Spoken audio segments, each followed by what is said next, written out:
성도 여러분께 먼저 질문을 좀 하나 드리고 싶습니다. 우리 교회가 가진 특징이 무엇이 좀 있을까요? 한번 생각해 보시기 바랍니다. 뭐 여러 가지가 있을 수 있겠지만 먼저 들어오자마자 우리의 눈길을 확 사로잡는 이 카페트도 있고, 또 보통 교회라면 상상도 못할 아주 화려한 집게들과 가구들이 있습니다. 이게 우리가 주일마다 장소를 임대해서 쓰고 있는데 마치 유럽 귀족의 연회장 같은 분위기가 나기도 합니다. 또 어떤 때는 김밥도 줍니다. 그것도 매운맛, 순한맛 고르게 초이스의 기회도 주죠. 또 무엇보다 잘생긴 담임 목사님이 계십니다. 한 몇 년 옆에서 강제로 세뇌대가 나가 보니까 미적 기준이 좀 흔들리는 위기를 좀 맞기도 합니다. 또 훌륭한 연주를, 또 엄청난 실력을 가진 이 찬양단도 있습니다. 또 지하철역과 바로 연결된다는 면에서 교통이 또 편리한 면도 있지요. 오늘의 설교 본문은 고린도 교회입니다. 근데 고린도 교회가 신기하게 우리 교회와 좀 비슷한 점들이 있습니다. 당시 고린도는 그리스라는 나라의 그 교통의 요지 중에 하나였습니다. 중요 항구가 있었지요.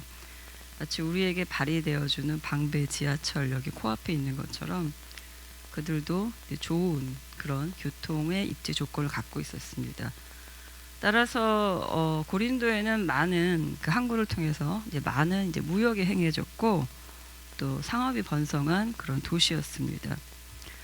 우리 교회가 농촌에 입지한 교회가 아니지요. 북적거리는 대한민국의 수도인 서울, 그것도 소위 강남, 뭐 우리는 작은 교회지만 소위 하여튼 강남에 또 2호선이라는 중요한 교통시설을 배경으로 하는, 즉 도시 문화를 기반으로 하는 교회라는 점에서 고린도 교회와 먼저 유사합니다. 또 성도 숫자도 좀 비슷합니다. 당시는 중세 유로처럼 거대한 교회가 있던 시기가 아니죠. 교회 건물이 성도들의 좀 큰 가정집에서 주로 모이던 시기입니다. 그래서 한 교회당 많아야 한 50명 정도였다고 합니다. 또 고린도 교회가 고린도에 많이 수많은 가정교회가 있는데 그 가정교회를 다 총칭한 것으로 볼 수도 있겠지만, 하나의 가정교회만을 생각한다면 그 교회는 우리 교회와 아마 비슷한 정도의 숫자로 모이지 않았을까 싶습니다. 이 교회 설립 연수도 좀 비슷합니다. 고린도 교회는 바울이 2차 전도 여행 중에 세운 교회입니다. 그리고 한 1년 반쯤에 정도 그 교회 안에서 사역을 하다가 다시 전도 여행을 떠납니다. 그리고 약 3년쯤 후에 다시 고린도 교회에게 편지를 쓴 것이 바로 이 고린도 전서입니다. 그러니까 설립 한 5주년 정도 남짓된 교회라는 얘기죠. 우리 교회가 다음 주에 설립 6주년 기념 예배를 이제 드립니다. 즉 고린도 교회나 우리 교회나 아주 오래된 교회는 아니고, 그렇다고 이제 막 생긴 교회도 아니고, 또 한참 자라고 성장해야 될 청년 교회라는 점에서 유사합니다. 특히 오늘 본문 12장 4절 이하는 우리 교회와 규모도 비슷하고 입지 조건도 비슷하고 그 연수도 비슷한 이 교회가 이제 한참 성장해야 될 그 교회가 각자의 은사를 활용해서 어떻게 교회를 섬길 것인가에 대한 말씀을 담고 있습니다. 따라서 여러 면에서 비슷한 이 고린도 교회에게 주신 가르침이 우리 교회에게도 참 필요한 말씀으로 보입니다. 그렇다면 구체적으로 본문을 통해 어떻게 우리가 이 본문을 기준으로 교회를 섬길 것인가, 우리에게 주신 은사들을 활용할 것인가에 대해 알아보겠습니다. 먼저 본문은 성령이 주시는 은사에 대해서 이야기합니다. 그러니까 주보에는 지금 7절까지 실리고 그다음에 나머지는 양 때문에 좀 실리지는 않았지만 7절 이후에 8절에서 9절에 성령의 은사 목록들이 쭉 나옵니다. 성경을 찾아보셔도 되고 그냥 제가 이렇게 말씀을 드리겠습니다. 그 성령의 은사 목록 중에는 현대의 우리의 일반적인 관점으로 봤을 때 상식적인 면에서 쉽게 납득이 되고 이해될 만한 그런 능력도 있습니다. 그러니까 지혜나 지식 같은 거죠. 또 뭔가 기적이라고 불릴 만한 초자연적인 능력도 성령의 은사로 등장합니다. 병 고치는 은사 같은 거죠. 또 우리 물질 세계에서는 쉽게 찾아보기 힘든 신비로운 능력도 성령의 은사로 기록됩니다. 예언하는 은사, 영을 분별하는 은사, 또 마치 외국어 같은 방언하는 은사, 그 방언을 다시 번역하는 은사 등이지요. 또 믿음도 성령이 주시는 은사로 거론됩니다. 근데 이 성령의 은사 목록을 이렇게 보고 있노라면 좀 한숨이 좀 나올 때가 있습니다. 아, 나는 하나도 없는데 이런 생각이 드는 거죠. 이 뭐 병 고치는 은사, 예언하는 은사, 뭐 특별한 사람만 받는 게 아닌가? 이 초자연적인 능력은 특히 더욱더 너무나 이게 남의 얘기 같이 좀 들릴 때가 있죠. 그런데 우리가 이런 성령의 은사에 대해서 낙담 혹은 포기 같은 심령을 가지기 전에 본문 이후에 내용들을 쭉 좀 살펴볼 필요가 있습니다. 설계 본문은 11절까지 실었지만 그 뒷부분은 그 성령의 은사에 대한 이야기를 계속해서 확장시켜 나가기 때문입니다. 12절부터는 성경 본문 12절부터는 교회를 세우는 각 지체들에 대한 이야기가 나옵니다. 그리고 교회를 세우고 섬기는 일꾼들의 목록도 나옵니다. 28절에서 그 교회를 세우고 섬기는 일꾼들의 목록이 등장합니다. 사도, 예언자, 교사, 기적을 행하는 자, 병 고치는 자, 남을 돕는 자, 관리하는 자, 방언하는 자, 이런 분들이 이제 교회 일꾼의 목록으로 28절에서 등장합니다. 근데 우리가 하나 어떤 사실을 발견하죠. 그 일꾼들의 목록에서 우리는 앞서서 제가 거론되었던 그 예언하거나 또 병을 고치거나 또 지혜나 지식이나 하여튼 이런 성령의 은사의 목록과 좀 중첩이 되는 걸 발견합니다. 예를 들어서 앞선 절에서 성령의 은사로 예언하는 능력을 주신다고 했다면 구체적인 일꾼 목록에서는 그 은사를 활용한 예언자가 교회 일꾼으로 이렇게 기록되어 있다는 거죠. 지식과 지혜가 성령의 은사라면 본문에서는 다시 28절 이하에서는 그것을 활용하는 교사가 구체적으로 교회를 세우는 그 일꾼으로 그렇게 기록되어 있습니다. 그런데 그 12장, 그 28절 이후의 그 목록에서 우리가 하나의 어떤 눈에 띄는 일꾼을 발견합니다. 바로 관리자, 남을 돕는 자들이라고 기록된 일꾼이죠.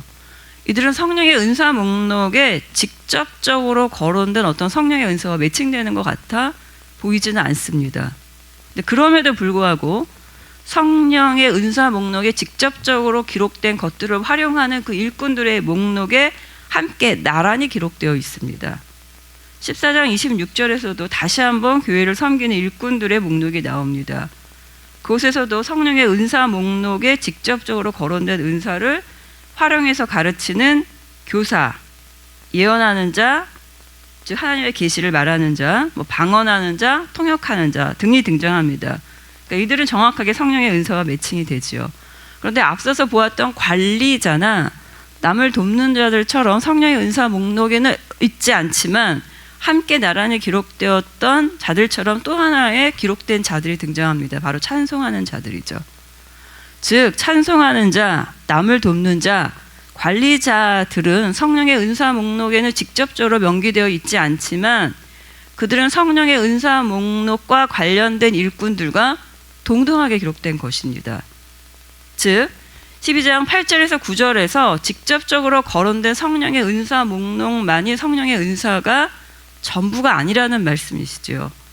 더 넓고 다양한 성령의 은사가 다양한 종류의 직무를 가진 일꾼들을 통해서 교회를 세우고 섬기는데 활용된다는 것입니다. 그래서 오늘의 본문인 12장 4절과 5절의 앞부분에서 은사는 여러 가지이고 그것을 가지고 섬기는 일 또한 여러 가지이다. 이렇게 말씀하고 있는 거죠. 초대 교회, 고린도 교회에서의 어떤 모임이 있었고 예배가 있었을 것입니다. 근데 지금의 우리 교회의 모습보다는 좀 더 단순한 형태였을 거죠. 그런데 현대 교회는 좀 더 다양한 일꾼들을 요구합니다. 즉 교회를 세우고 섬기는 여러 분야에서 성령의 은사들을 통해서 다양한 그런 여러 방면의 손길들이 더욱더 필요해졌다는 말씀이기도 합니다. 작고 크게 많은 종류가 있죠. 찬양의 담당자도 필요하고요. 또 악기를 연주하고 또 그 당시에는 없었던 음향 설비를 세팅하고 관리하고 또 그 분야를 섬기는 그런 일꾼도 필요합니다. 작게는 우리가 먹고 마신 이 쓰레기를 분리수거하는 일도 필요하죠. 주보를 제작하는 일도 필요합니다. 영상 제작과 관리도 필요하죠. 하다못해 우리가 찬양할 때 쓰는 PPT 가사를 입력하는 일도 필요합니다. 또 조모임 있을 때 우리는 이제 신문물 카톡방이 생겼잖아요. 그걸 관리하는 사람도 일꾼으로 필요합니다. 또 교회에 물품과 선물들이 있을 때 이제는 시장을 일일이 다니지 않지요. 고린도 교회처럼 가서 직접 사지 않고 인터넷으로 검색하죠. 그 일일이 검색하고 장바구니에 담고 가격 비교하고 이것도 다 신경 쓰이는 일들입니다. 이런 다양한 일들이 현대 교회에서는 더욱더 다양한 많은 분야에서 필요합니다. 우리가 12장 8절에서 9절에서 거론된 성령의 은사 외에도 교회를 세우는 성령의 은사는 매우 다양하며 현대 교회의 변화와 함께 시대의 변화와 함께 현실 교회에서는 그 다양한 성령의 은사들을 활용한 다양한 일꾼들이 활동하고 있다는 것이지요. 그런데 이렇게 교회를 세우는 각 은사는 정해진 특정한 누구에게만 공급되는 것은 아닙니다. 교회를 이루는 각 지체 모두에게 부어주시는 것이지요. 7절을 본다면 본문은 각 사람에게 성령을 통해 나타내 주신다고 말씀하셨습니다. 즉 특별한 어떤 누군가에게만 어떤 무리에게만 주시는 것이 아니라 각 사람 모두에게 다 주신다는 말이죠. 11절도 한 분이신 성령께서 그분이 원하는 대로 각자에게 그 은사를 나누어 주신다고 했습니다. 또 바울이 고린도 교회에게 인사를 하는 서론격인 1장 7절을 가면 이렇게 말합니다. 성도들을 향해 이렇게 말하죠.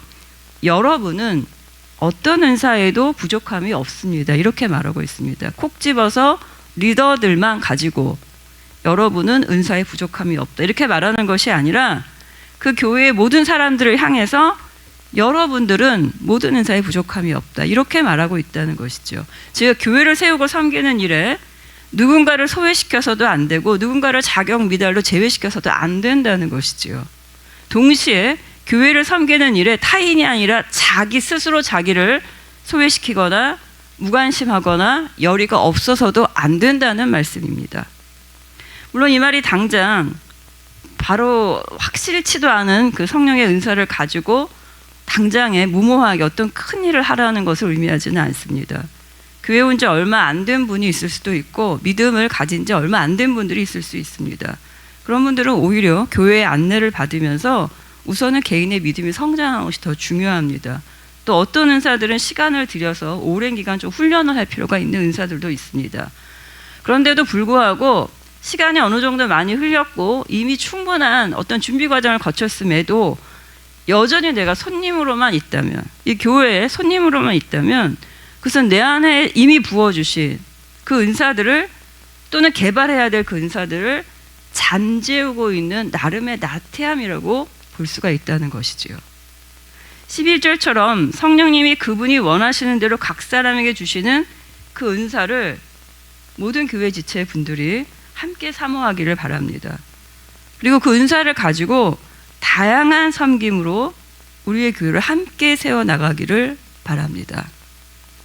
그런데 본문에 의하면 그 은사를 주시고 그 은사를 통한 구체적인 섬김의 자리, 즉 일꾼들을 통해 직무를 부여하시고 실행하시는 분, 또 그 일의 결과를 주장하시는 분이 누구이신가에 대해서 점진적으로 서술되어 있습니다.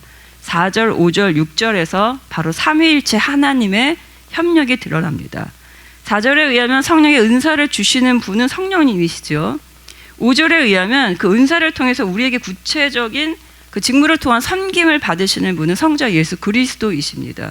그리고 6절에서는 우리의 그 구체적인 섬김의 결과를, 일의 결과의 여부를 주관하시는 분은 성부 하나님이시라고 기록되어 있습니다. 즉 삼위일체 하나님이시기 때문에 우리는 교회의 다양한 여러 직무와 다양한 여러 은사들을 통해서도 무질서하지 않은 하나의 통일성을 발견하게 됩니다. 또한 본문은 성령을 통해서 은사를 주시고 그 은사들을 통해서 우리가 일하게 하시고 섬기게 하시는 그 일이 과연 누구를 위한 일인가에 대해 다시 한번 짚어줍니다. 5절에서 6절에 의하면 섬기는 일도 다양하고 그 일의 성과도 다양합니다. 그런데 7절에 의하면 그 모든 것의 기본이 되는 성령의 나타나심은 어느 한 개인을 위한 것이 아니라 공동의 이익을 위한 것이라고 그렇게 확언하고 있습니다. 본문 안에서 바울은 지금 고린도 교회 성도들에게 그들이 받은 성령은 너 하나만의 유익이 아니다. 공동의 유익, 즉 고린도 교회 전체를 위한 것이라고 말하고 있다는 것이죠. 지금처럼 도시가 많이 없던 시대에 고린도라는 도시는 앞서서 밝혔듯이 교통의 요지에 자리 잡았죠. 당시로서 흔하지 않은 부유한 상업 도시였습니다. 그러다 보니까 다른 그 농촌을 배경으로 한 일반적인 지역보다는 다른 문화를 가지고 있었습니다. 특히 어떤 권위에 대한 불신과 함께 개인의 자유와 선택을 강조하는 개인주의가 강한 그 도시 문화 속의 교회였습니다. 그러니까 7절의 본문은 교인들이 그동안 학습하고 그 안에 살아왔던 그 도시의 팽배한 문화와는 다른 가치를 말하고 있는 것이죠. 그 훌륭한 은사들이 그리고 또 은사를 기반으로 한 여러 가지 일들이 개인주의에 기반한 나 개인의 이익이 아니라 너의 위신이 아니라 자기만족이 아니라 고린도 교회 전체를 위해서 사용되어야 된다고 말씀하고 있기 때문입니다. 이 말씀은 현대 자본주의 사회의 도시 문화에 익숙한 우리에게도 많은 도전이 됩니다. 왜냐하면 우리 자본주의 도시 역시 공동체보다는 개인을 더 많이 강조하죠. 나의 자유, 나의 선택을 많이 더 강조합니다. 그래서 딱히 내가 누군가를 해하고 내 이익만을 추구하는 극단적 이기주의는 아닐지라도 내가 우선시되고 공동체 일에는 무관심한 그러한 문화가 교회 안에도 많이 자리 잡고 있습니다. 그러나 성경은 우리가 숭상하기 쉬운 그 개인주의가 아니라 공동체 함께 모이는 교회를 강조한다는 사실이 중요합니다. 성령을 주시고 그것을 통해서 어떤 일을 감당할 능력을 주신다는 것이 단지 혼자 신비한 체험을 하고 자기 만족의 차원에 머물러 있는 것이 아니라는 것이지요. 경건의 시간을 통해서 홀로 있는 그 시간도 필요하지만 내 신앙이 거기에 멈춰서 나의 거룩함만을 고양시키는 혼자만의 경건 시간으로 끝나는 것이 신앙생활이라고 이야기하고 있지 않다는 것입니다. 바로 성령의 은사들을 통해서 또 여러 가지 그것을 통한 여러 가지 수고를 통해서 함께 세워가는 교회 공동체가 신앙의 중요한 전제 조건이 된다는 것입니다. 물론 한 지역사회를 기반으로 하는 어떤 특정한 교회를 출석할 수 없는 특별한 사정을 가진 분들도 계십니다. 몸을 자유롭게 움직이지 못하는 환자분이 있을 수가 있죠. 또 아직 교회가 없는 선교 현장이 있을 수 있죠. 또는 많은 핍박 속에서 어렵게 그렇게 혼자 예배를 드리는 분도 계십니다. 그런 경우 비록 교회라는 어떤 공동체에 속하지는 못할지라도 우주적 보편교회에 속해서 고군분투하고 있는 거죠. 그런 신앙은 너무 귀하고 아름답습니다. 그러나 그런 특별한 경우가 아니라면 일반적으로 현실적으로 우리가 몸담고 있는 눈에 보이는 이 지역사회의 교회, 우리가 함께 출석하고 예배드리고 함께 우리가 부대끼는 이 교회가 나의 신앙생활의 기반이 되는 것이죠. 그래서 내가 소속되고 말씀을 듣고 신앙생활을 하는 현실의 교회 공동체는 굉장히 소중한 것입니다. 그리고 그러한 교회를 함께 세워나가는 것 또한 매우 중요한 우리의 크리스찬의 할 일 중에 하나입니다. 본문은 그렇게 모이는 모임의 공동이익을 위해 성령이 우리에게 주어지신다고 말씀하시기 때문이죠. 아까 제가 신앙에 나 혼자 기도하고 말씀 보는 그 개인의 경건 생활에만 머물지 않는다고 말씀을 드렸습니다. 그건 너무나 기본적으로 당연한 기본 조건들입니다. 성경은 그 이상을 요구하죠. 다시 성경은 우리에게 그런 기본적인 경건 생활은 당연하고 그 위에 서로 맞물리면서 닦여지면서 조정되면서 깎아내어지는 그 공동체 안에 교회 안에서의 신앙생활을 중요시한다는 거죠. 그 뒤에 계속 본문들은 하나의 몸으로서의 교회와 그 몸을 이루는 지체들에 대한 이야기들이 계속 나옵니다. 우리는 타인을 위한 불편함의 감수보다는 나의 개성이 더 강조되는 시대에 살고 있습니다. 그래서 때로 부딪히면서 아껴 나가야 되는 교회 생활 자체가 하나의 도전이 되기도 합니다. 그래서 많은 경우에 할 수 없이 예배는 드리지만 언제나 손님으로 있고 싶지요. 최대한 사람들과 매우 표면적으로 형식적인 가벼운 관계만을 유지하고 싶어 합니다.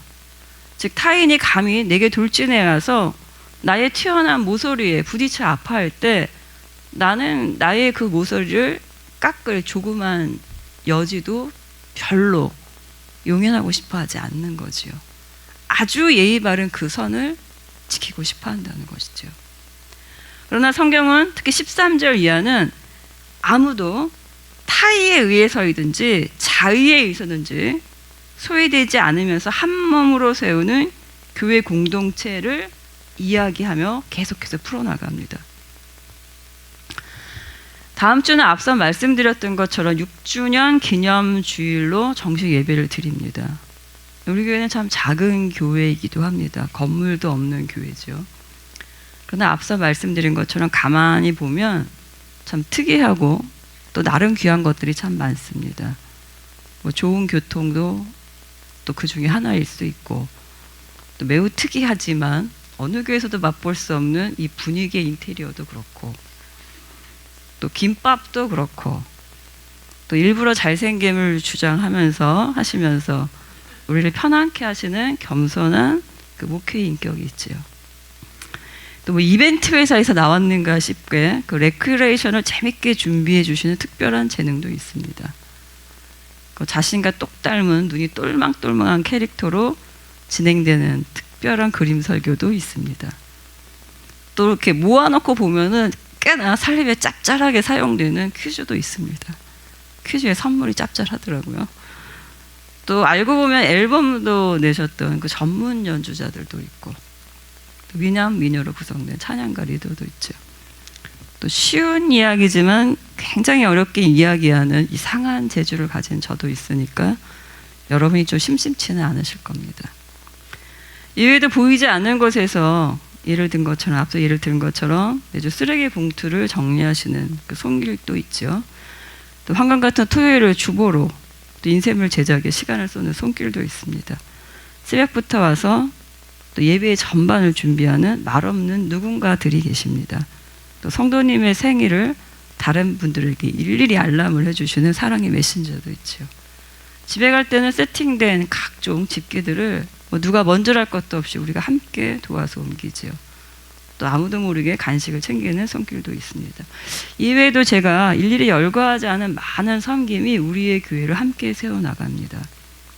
오늘의 설교 제목은 우리는 어떻게 섬길 것인가 지요. 목적어가 생략되어 있습니다. 사실은 바로 우리의 교회입니다.